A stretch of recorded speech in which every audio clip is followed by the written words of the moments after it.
শুভ সকাল বন্ধুরা। তো তোমরা সকলে কেমন আছো? আশা করছি যে যেখানে আছো খুব ভালো আছো আর সুস্থ আছো। আজ নতুন আরও একটি ভিডিও তোমাদের সকলকে জানাই অনেক অনেক ভালোবাসা। আজকে হলো রবিবার আর এখন কিন্তু ঘড়ি কাটাতে সময় হয়েছে ওই সকাল 5:30। তো আজকের ব্লগটি আমি সকাল থেকেই শুরু করছি তোমাদেরকে সাথে নিয়ে। আশা করি আজকের ব্লগটি তোমাদের খুব খুব ভালো লাগবে। তো চলো দেখতে থাকো। যদিও অন্যান্য দিনের থেকে আজকে কিন্তু একটু তাড়াতাড়ি ঘুম থেকে উঠেছি ওই 5:30টার সময়। কয়েকটা দিন ধরে কিন্তু ঘুম থেকে উঠতে আমার বেশ খানিকটা দেরি হয়ে যাচ্ছিল। তো সেই ক্ষেত্রে আজকে একটু তাড়াতাড়ি ঘুম থেকে উঠেছি। আর ঘুম থেকে উঠে ঘরের একটু টুকিটাকি কাজ করেছি। আর তারপরের ওই যে কালকের যে বাসি থালা বাসনগুলো ছিল না, সেগুলোও ধুয়ে নিয়ে এসেছি কিন্তু। ওই যে থালা বাসনগুলো ধুয়ে নিয়ে এসে সুন্দর করে কিন্তু সাজিয়ে গুছিয়ে রেখেছি। কি জানো তো, ওই যে থালা বাসনগুলো যদি আবার এক জায়গায় জড়ো করে রাখি না, সেই তারপরে আবার না ইচ্ছা করে না সেগুলো সাজিয়ে রাখতে। সময়েরটা যদি সময় করে রাখি তাহলে আর পরে কিন্তু কোনো অসুবিধা হয় না। আর এদিকে দেখো, রান্নাঘরটা সকাল সকাল কিন্তু সুন্দর করে গুছিয়ে নিয়েছি। আজকে না সকালে তোমাদের সঙ্গে ঘরের কাজবাজ আর কিছুই শেয়ার করিনি, কারণ ওই যে 2 দিন ধরে তোমাদের সঙ্গে ঘরের কাজবাজ তো অনেকই দেখিয়েছি। যদি রোজ রোজ এক কাজবাজ দেখাই সেগুলো তোমাদের আবার দেখতে ভালো লাগবে না, আর সেই ক্ষেত্রে কিন্তু অনেক কমেন্টও আসবে। তার জন্য ভাবলাম আজকে আর তোমাদের সঙ্গে ঘরের ভেতরের কিছুই শেয়ার করব না। ওই যখন বিছনাটা তুলবো তখন ভেবেছি কিছুটা শেয়ার করব। আর এইদিকে সকাল সকাল ঘরের সমস্ত কাজও করে নিয়েছি, আর বারান্দাটাও সুন্দর করে মুছে নিয়েছি। আর এখন সিঁড়িটা এই যে মুছে নেব। এই যে পরশুদিন যে টবগুলো আনা হয়েছিল ফুল গাছ লাগানোর জন্য, সেই ক্ষেত্রে সেই টবগুলো এখনও ফুল গাছ লাগানো হয়নি। 2 দিন ধরে ভাবছি করব করব, সেটা আর হয়ে উঠছে না। তো আজকে সকালে একদম বাইরে বের করে নিয়ে এসেছি। কি জানো তো, ওই যে সকাল সকাল যদি এই কাজগুলো না করি না, তাহলে কিন্তু পরে আর আমার না ইচ্ছা করে না সেই কাজগুলো করতে। এই ক্ষেত্রে ওই যে ঘর থেকে বেরোনোর সময় কিন্তু একবারে ফুলের টবগুলো হাতে নিয়েই বেরিয়েছি যে আজকে ফুল গাছগুলো অন্তত লাগাতেই হবে। না হলে ওই যে বেশ কটা দিন এমন করেই রয়েছে, তো সেই ক্ষেত্রে না ভালোও লাগছে না। আর টবগুলো যেহেতু আনাও হয়েছে, সেহেতু ভেবেছি গাছগুলো আজকে লাগিয়েই ফেলবো। আর এইদিকেই মানি প্ল্যান্ট গাছগুলো কিন্তু বেশ সুন্দর হয়ে উঠেছে। আর কি জানো তো, এই কাচের জারে যে মানি প্ল্যান্টগুলো লাগিয়েছি না, এগুলো কিন্তু বেশ সুন্দর হয়ে উঠেছে। আর একটা কথাও জানো তো তোমাদের বলার আছে। সেটা হলো এই যে যে কাচের জারে মানি প্ল্যান্টগুলো রয়েছে না, ভেবেছি কাচের জারটায় না একটু রং করব। সেটা দেখতে না বেশ ভালো লাগবে। আর তোমরা যদি চাও সেটা কিন্তু অবশ্যই করার চেষ্টা করব। তো এইদিকে দেখো, ওই যে ঘর মুছেও চলে এসেছি, সঙ্গে ওই যে বারান্দাটা আর ওই যে সিঁড়িটাও মুছে চলে এসেছি। এইদিকে এই যে মাম্মামের কালকের কিছু জামা কাপড় আর আমার জামা কাপড় ছিল, সেগুলো এদিকে ভিজিয়ে দিলাম। আর এরপরে ওই যে ফুল গাছগুলো আবার লাগাতে হবে। এখানে এই যে 4টে টব আনা হয়েছিল, পাশের বাড়ির একটা বোনকে দিয়ে আনিয়েছিলাম। আর এই টবগুলো কিন্তু 25 টাকা করে নিয়েছে। নিচে যেহেতু ফুটো নেই, সেহেতু এই ভাবলাম পেরেক দিয়ে ফুটো করে নিই। আর কি জানো তো, এই ফুটো না করলে না গাছগুলো ওই যে জল জমে জমে না মারা যায়। আগে একবার আমি লাগিয়েছিলাম, টবের নিচে যেহেতু ফুটো করিনি, তো সেই ক্ষেত্রে না আমার অনেকগুলো গাছ মারা গেছিলো শীতের টাইমে। তো সেই ক্ষেত্রে এইবার কিন্তু এই যে টবগুলো এনে এখন কিন্তু পেরেক দিয়ে আর আগুন ওই যে মানে জ্বালিয়ে পেরেকটা গরম করে তারপর ফুটো করে নিচ্ছি কিন্তু। এই টবগুলো না বেশ খানিকটা কিন্তু বড়। আর ওই যে আমার যে আগে বাড়ি যে টবগুলো ছিল না, ওগুলো কিন্তু বেশ ছোট। আর ওগুলো না 15 টাকা করে পিস নিয়েছিল। তখন ওই যে 6টা আনা হয়েছিল, তো সেই ক্ষেত্রে ভেঙেও গিয়েছে কটা। আর এই যে এগুলো 25 টাকা করে পিস নিয়েছে। এগুলো কিন্তু বেশ বড় আছে আর বেশ মানে জায়গাও আছে। তো সেই ক্ষেত্রে ভাবলাম এই গাছগুলো এই টবেই লাগানো যাক। আর 4টে টব আনা হয়েছে। আর এদিকে এই যে এই মাটিগুলো না বেশ ভালো, এই মাটিতে গাছটাও বেশ ভালো হয়। তো ভাবলাম সকাল সকাল এখান থেকেই মাটিগুলো দিয়ে দিই। আর গাছগুলো দেখো এদিকে এনে রেখেছি, দেখতে কিন্তু বেশ সুন্দর লাগছে। এখানে যেহেতু 4টে টব রয়েছে সেহেতু এই যে 4টে গাছই লাগানো যাবে। আর ওই জবা গাছটা না ওই যে ক্যারেটে লাগিয়েছিলাম আগের দিন যে জবা গাছগুলো, ওই জবা গাছটাও না ক্যারেটে লাগাবো। সেই ক্যারেটে কিন্তু বেশ ভালো হয়।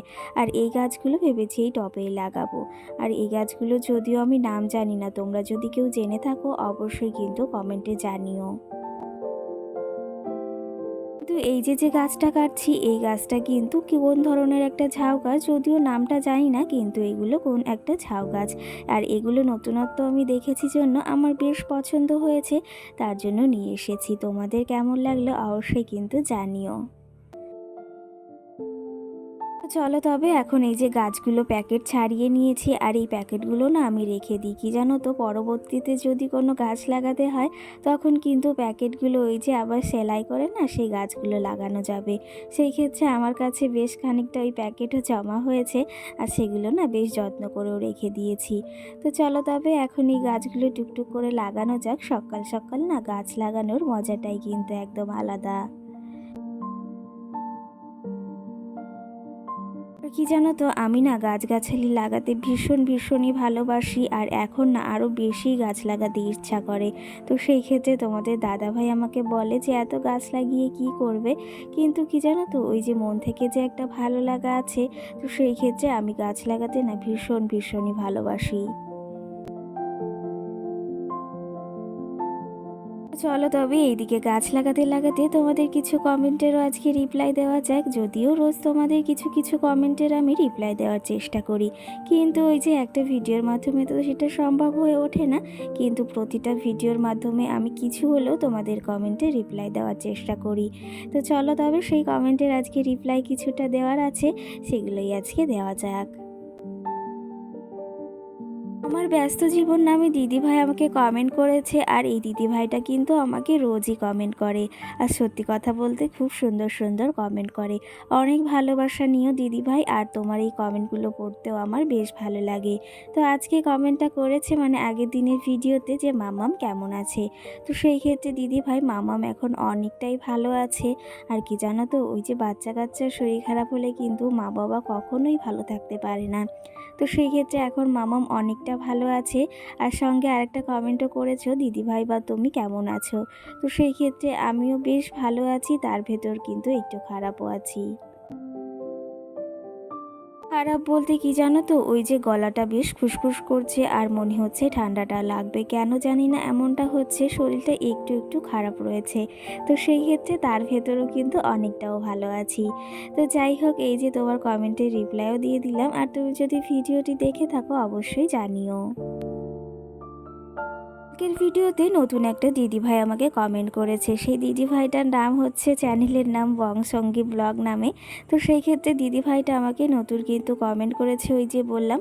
আর কমেন্টটা করেছে, তোমার ফার্স্ট টাইম ভিডিও দেখলাম আর ভিডিওটা খুব সুন্দর লাগলো। তো সেই ক্ষেত্রে দিদিভাইকে অসংখ্য ধন্যবাদ জানাই যে আমার ভিডিওটি তোমার ভালো লেগেছে, আর আশা করি এইভাবেই পাশে থাকবে আর এইভাবেই সাপোর্ট করবে। তোমাদের সাপোর্ট ছাড়া কিন্তু আমাদের কখনোই এগোনো সম্ভব নয়। সঙ্গে কিন্তু তোমাদের আরও কিছু কমেন্টের আজকে রিপ্লাই দেওয়ার আছে। তার আগে দেখো, এদিকে আমি সুন্দর করে আজকে আমি ঘরের সামনেটা গুছিয়ে নিয়েছি, সাজিয়ে নিয়েছি। কেমন লাগছে অবশ্যই কিন্তু জানিও। আর ঘরের সামনেটা যদিও অনেকটা পুরনো লাগে, কিন্তু ভেবেছি ওখানেও একটু রং করার আছে পুজোর আগে। জানি না ঠাকুর কতদূর ইচ্ছা পূরণ করবে, কিন্তু তবুও আমার অনেকটাই ইচ্ছা আছে। যাই হোক, এইদিকে তোমাদের সঙ্গে গল্প করতে করতে তোমাদের কমেন্টে রিপ্লাই দিতে দিতে কিন্তু আমার অনেকটা কাজ এগিয়ে গেছে, আর স্নানটাও সেরে এসেছি। আজকে না শাড়ি পরেছি, কেমন লাগছে অবশ্যই কিন্তু কমেন্ট করে তোমরা জানিও। তো সকাল সকাল স্নানটা সেরে এই যে ঠাকুর পুজো দেওয়ার জন্য ফুলও তুলে নিচ্ছি। চলো তবে এদিকে এই যে ফুল তুলতে তুলতে তোমাদের আরও কিছু কমেন্টের আজকে রিপ্লাই দেওয়া যাক। আগের দিনের ভিডিওতে একজন কমেন্ট করেছে আমাকে। তো সেই ক্ষেত্রে সেই কমেন্টটা হচ্ছে যে তোমার আর আমার বয়স সেম, আর তুমি এই বয়সে খুব সুন্দর করে গুছিয়ে পরিপাটি করে সংসারটা করছো। তো সেই ক্ষেত্রে তোমাকে অসংখ্য ধন্যবাদ। কি জানো তো, ওই যে গুছিয়ে পরিপাটি করে সংসার করতে না আমি ভীষণ ভালোবাসি, আর ওই যে পরিপাটি করে কাজ করতেও ভীষণ ভালোবাসি, সেই জন্যই কিন্তু এতটা সুন্দর তোমাদের হয়তো লাগে। জানো তো ওই যে বিয়ের পর থেকে সাজিয়ে গুছিয়ে বলতে সংসারটা করতে ভীষণ ভালোবাসি, আর বিয়ের আগে থেকেই কিন্তু ওই পরিপাটি করে রাখা জিনিসটা আমি খুবই পছন্দ করি। তো সেই ক্ষেত্রে বিয়ের পরে তো আরও ভীষণই এইসবের দিকে ঝোঁক হয়েছে। তো সেই ক্ষেত্রে যেহেতু নিজের সংসার, সেহেতু নিজের সংসারটাকে সবসময় গুছিয়ে পরিপাটি করে রাখি। এই যে এই বয়সে কিন্তু সংসারের সমস্তটা আমাকে একা হাতেই সামলাতে হয়। আর এই বয়সে কিন্তু মানে কি বলবো, সংসারের অনেকটাই হাল ধরে নিয়েছি। আর এটা কিন্তু সবাই আমাকে বলে, বেশিরভাগ যারা আমাকে ভালোবাসে তারা তো অবশ্যই বলে। আর কি জানো তো, এই বয়সে শ্বশুরবাড়িতে এসে এত কিছু শিখেও গেছি। শিখে বলতে আমাকে কখনো না কেউ হাতে ধরে ওই যে কাজটা শেখায়নি, কিন্তু ওই যে নিজের ইচ্ছা ছিল, আগ্রহ ছিল জন্য এত কিছু হয়তো শিখতে পেরেছি। আর এরকমভাবে সংসারটাও করতে পারছি। জানো তো, বিয়ের পর মেয়েদের শ্বশুরবাড়িতে এসে কিন্তু অনেক কথা শুনতে হয়, আর সেগুলো কিন্তু মুখ বন্ধ করে সহ্য করতে হয়। আর ওই যে কিন্তু সহ্য করতে করতে মানুষ এমন সময় এমন পরিস্থিতিতে এসে দাঁড়ায় না, তখন আর সহ্য না করেও পারা যায় না। তো সেই ক্ষেত্রে না অনেক কিছু মুখ বুজে সহ্য করেছি বিয়ের পর। লোকের কাছ থেকে, নিজেদের কাছ থেকে অনেক কিছু শুনেছি, কিন্তু ওই যে মুখ বুজে কিন্তু সহ্য করতেও শিখে গেছি এখন। এই যে বিয়ের পর শ্বশুরবাড়িতে এসে অনেক কিছু মুখ বুঝে এমনিতে সহ্য করতে হয়, আর সব সময় যে সহ্য করতে হবে তেমনটাও কিন্তু নয়। মাঝে মাঝে কিন্তু ওই যে বলে না, মানে কামড় না দিতে পারো ছোবল কিন্তু দিতে পারো, সেই ক্ষেত্রে তেমনটাও মাঝে মাঝে করার দরকার আছে। তো সেই ক্ষেত্রে কি জানো তো, শ্বশুরবাড়ির লোক যেমনই হোক না কেন, তোমার স্বামী বা তোমার হাজব্যান্ড যদি তোমার পাশে থাকে, তাহলে ওই যে কেউর সাপোর্টেরই কিন্তু প্রয়োজন পড়ে না। সেই ক্ষেত্রে তোমাদের দাদা ভাইয়ের তো তুলনাই হয় না, সে কথা তো তোমাদের আর বলবো না। তো তোমাদের দাদা ভাইয়ের মতো এমন একটা মানুষ জীবনে পেয়েছি, এর থেকে বেশি কিছু আর আমার চাওয়ারও নেই। তো যাই হোক, অনেকটাও গল্প করে ফেললাম, আর এদিকে রান্নাটাও অনেকটা এগিয়ে ফেলেছি। আজকে না উচ্ছে আলু ভাজা করেছি, আর সঙ্গে আজকে একটু ডিমের ঝোল করব। আগের দিন না ওই যে গিয়েছিলাম বিকালে, মানে ঠাকুর পুজোর ওখানে, বড় ঠাকুরে, তো সেখান থেকে ডিম নিয়ে এসেছিলাম দোকান থেকে। তো আজকে এই যে আলু দিয়ে একটু মশলা দিয়ে, শিলে বাটা মশলা দিয়ে আজকে ডিমের ঝোল করছি। আমি না ডিমের ঝোলটা খেতে ভীষণই ভালোবাসি। কি জানো তো, আমার ওই ডিমের ঝোল হলে হয়তো আর কিছুই লাগে না। আমি এমন কিছু কিছু খাবার আছে না, খেতে ভীষণ ভালোবাসি। তো সেই ক্ষেত্রে ডিমের ঝোলটাও ভীষণ ভালোবাসি। তো যাই হোক, ওইদিকে রান্নাবাড়াও সেরে এসেছি, আর এখন সোজা চলে এসেছি ঘরে। মাম্মাম সোনাকে খাইয়ে দিয়েছি, রেডি করিয়ে দিয়েছি, ও দেখো ওখানে বসে রয়েছে, দাঁড়িয়ে রয়েছে। তো সেই ক্ষেত্রে এখন ভাবলাম টুকটুক করে বিছনাটাও তুলে নিই, না হলে এরপরে না অনেকটা দেরি হয়ে যাবে। কি জানো তো, আজকে আমার মাম্মাম সোনা অনেকটা দেরি করে ঘুম থেকে উঠেছে, আর এর মাঝে আমার সমস্ত কাজ বাজও হয়ে গেছে। অনেকটা দেরি বলতে আজকে 10টা 2-এর সময় ঘুম থেকে উঠেছে মাম্মাম। তো সেই ক্ষেত্রে এর মাঝে না আমার রান্না বান্না সমস্ত কাজ হয়ে গিয়েছিল, শুধু এই যে বিছনা টোলাটা বাকি ছিল, তো সেটা ওই যে গুছিয়ে নিয়েছি। ওই যে সকাল থেকে তো কাজবাজ করেই চলেছি, এখন না একদমই ভালো লাগছে না, আর প্রচণ্ড গরমও পড়েছে, আর প্রচণ্ড আজকে কিন্তু রোদও উঠেছে। তো সেই ক্ষেত্রে ভাবলাম একটু শুয়ে নিই। আর মাম্মাও শোনা এদিকে এসে দেখো শুয়ে রয়েছে, আমার সঙ্গে কিন্তু গল্পও করছে। আর কি জানো তো, আমি শুয়ে থাকলে ওর যে কত বাহানা হয়, সেই জন্য আবার ওই যে উঠেও পড়েছি, আর এখন আবার কিছু কাজবাজ রয়েছে, সেগুলোকেও সারতে হবে। আজকের আকাশের ওয়েদারটা কিন্তু বেশ ভালো, আর বললাম বেশ ভালো রোদও উঠেছে। তো চলো তবে আজকের ব্লগটিও বেশি বড় করব না, এখানেই শেষ করব। কেমন লেগেছে অবশ্যই কমেন্ট করে জানিও। আবার দেখা হবে সুন্দর একটি ভিডিও। সকলকে টাটা।